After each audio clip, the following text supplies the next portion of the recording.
Live from the JSA Podcast Studio, presenting Data Movers, showcasing the leaders behind the headlines in the telecom and data center infrastructure industry. Welcome, everybody, to our podcast series, Data Movers. I'm your host, Jamie Scott-Okataya, CEO and founder of JSA. And with me is my fabulous co-host, as always, top B2B social influencer, Evan Christel. Hey, Evan. Hey, Jamie. Great to have you on this episode where we sit down with the most influential men and women, and yes, there are women in the data center space, leading today's telco and data center world, supporting the network infrastructure requirements of our next normal. But first, let's chat about something pretty exciting, the Facebook rebrand. What do you think? Feta, the new Facebook. What do you think of the rebrand? Oh, I'm sorry, Meta. Meta. A cheese I know. network. I kind of like the cheesy version. Yeah. Yes, it was super cheesy and Mark was his usual self. But what's your takeaway from the big metaverse rebrand? You know, obviously PR is something I like to study and read up about and deliver to our clients. So I think it's an interesting PR play. The timing of it all, suspect to me. But the theory, Zuckerberg wanting to be more metaverse focused, very interesting and a sign of the times, perhaps, that we're all living our best virtual reality selves. Right. Now, wonderful escape from the real world of lawsuits and storming capitals and misinformation. But yes, let's dive right into the metaverse. It'll be great. Believe me. But first, let's talk about infrastructure that's going to power the metaverse, because that's what we're really here about, right? That's exactly right. Exactly right. So as you know, guys, data movers, we love to have our guests just dive into background stories, career highs and lows, the unique perspectives on the future of our industry. And so I'm really excited today to introduce our guest, Jennifer Herson. She's the president of Data Canopy. Hey, Jennifer. Hi. Welcome, today? Jennifer. Nice to meet you. So let's dive into the most important part of this interview. You're from Baltimore. I grew up in Baltimore. How are the blue crabs this season? That's really important to know. They're very expensive. I heard you might need a mortgage to have a dozen crabs. Yeah, but, they're running a little low this season, unfortunately. But you can still get some if you come into town. All right, well, I'll take you up on that. Jamie? I love Baltimore. I'll be there in a heartbeat. But really, to kick it off, could you tell us a little bit about your career background and how did you get into this data center space? Sure. So I started in children's book publishing. I wrote books for Scholastic. It really helped me to figure out how to break down really complex subjects. And when I moved into technology, it was a natural fit to go into marketing. So I have worked for small companies as well as large companies. I then came to hosting through a web design and hosting firm, Unleash Technologies, who are still a client of ours, actually, at Data Canopy. So I met Ryan there, my business partner, Ryan. And, the rest, as they say, it has been quite a journey, but it's been, starting in arts and then moving into technology it's been really interesting, but it really helped to provide a really solid foundation for me. I love that. Fantastic. So Data Canopy has a really strong focus on offering cloud solutions. But when I think of cloud, I think of AWS or Azure or Google Cloud. So how do you help companies exactly embark on this cloud journey, and how do you make that journey to the cloud, seamless? Well, one of the things that our clients and that you see, I'm sure, as marketing folks yourselves, when you're doing your industry studies, the biggest challenge that a lot of companies are facing is a lack of expertise in-house and not really understanding what that first step has to be. So as they go and embark on their cloud journey, a lot of times what happens is they take almost like a ready, fire, aim approach.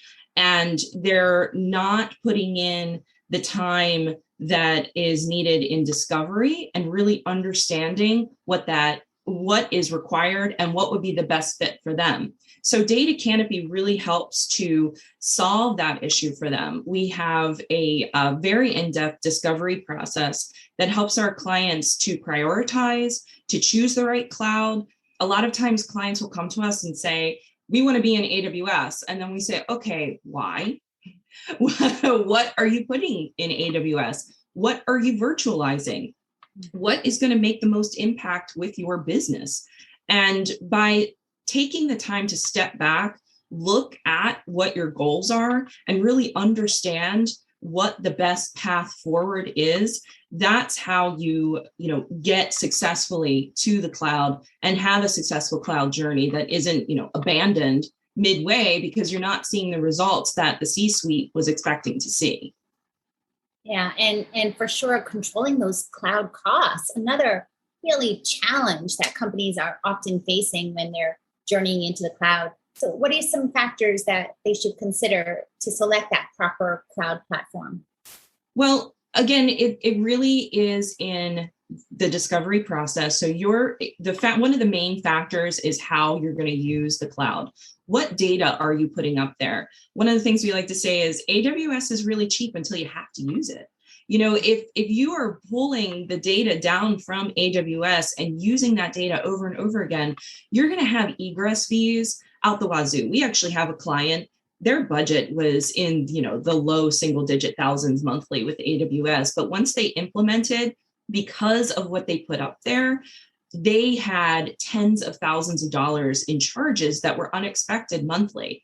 So asking the right questions to understand where you're going to be using your data, how you're going to be virtualizing your applications, and what your usage looks like and how you are planning to increase that usage over time will help you to budget. And I know I'm probably a broken record at this point, but that discovery process and really taking the time to deconstruct everything, do the planning, get the strategic understanding of where you want to go, how you're going to get there, that's key. Oh, I love the idea of due diligence before you embark on a cloud project. And it's such an exciting but nerve-wracking time in the cloud. There's all kinds of new options, new entrants to the tier 2, tier 3 side, and you have multi-cloud and other things, a hybrid cloud on the horizon. But what are some of the cloud infrastructure trends that you see in working with clients towards 2022 and why?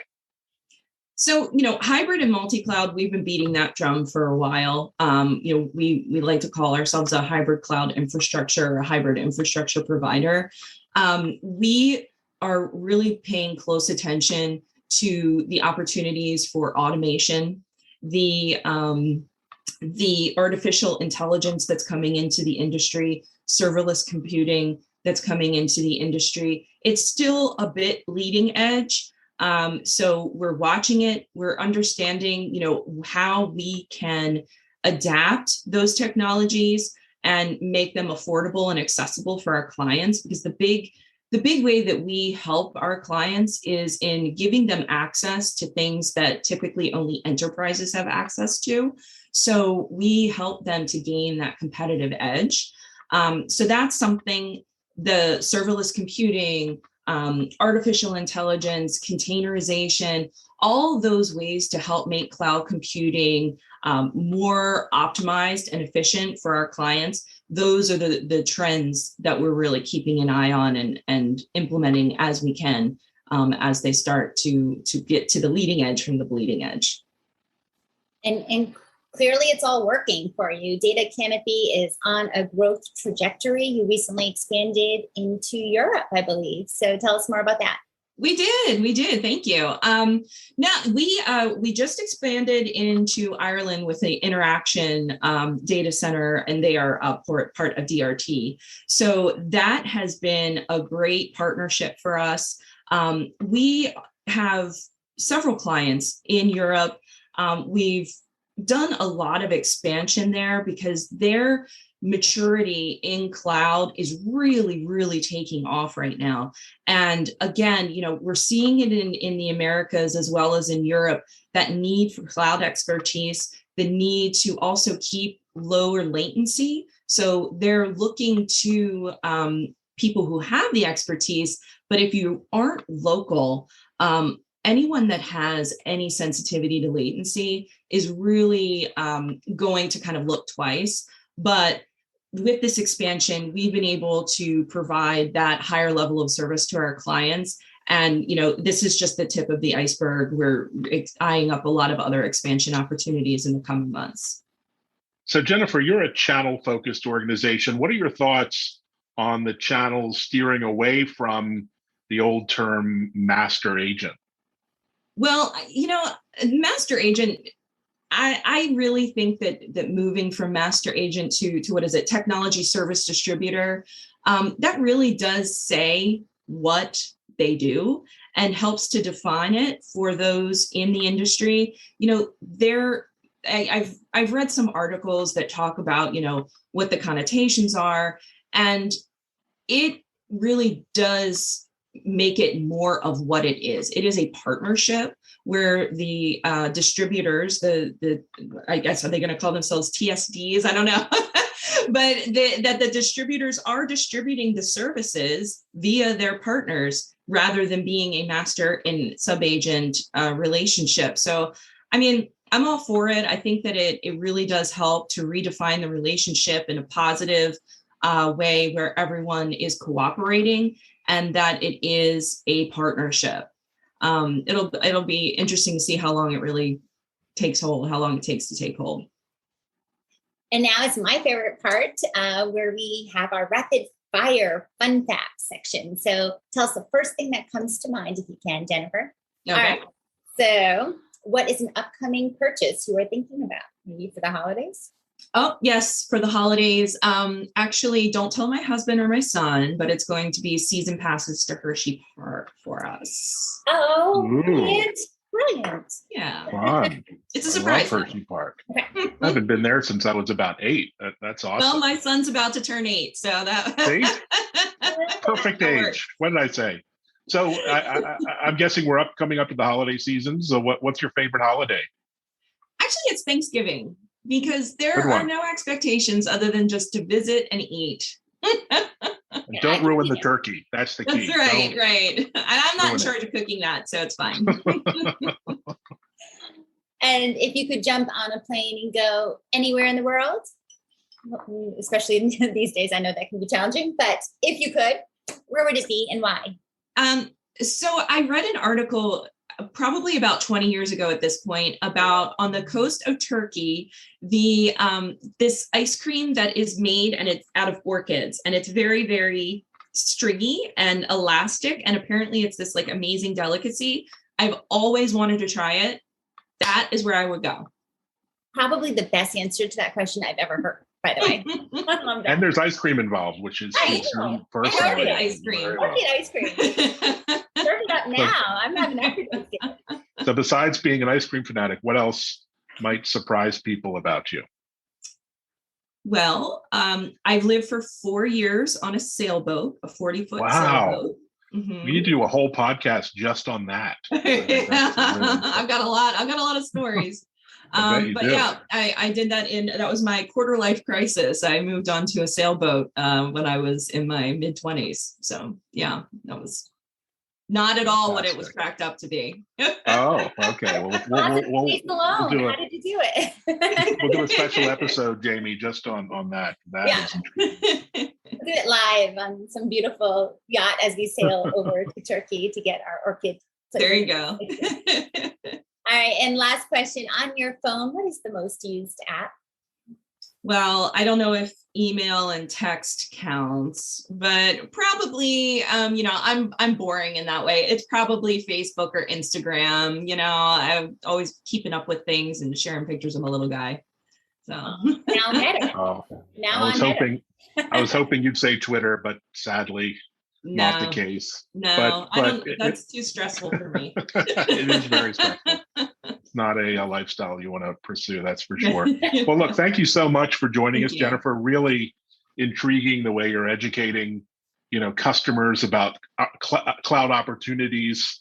And I can't wait to share some of these insights with my father. Believe it or not, he's 88 years old. He still lives in Baltimore. Oh, and nice. The other day, he actually asked me, where is the cloud?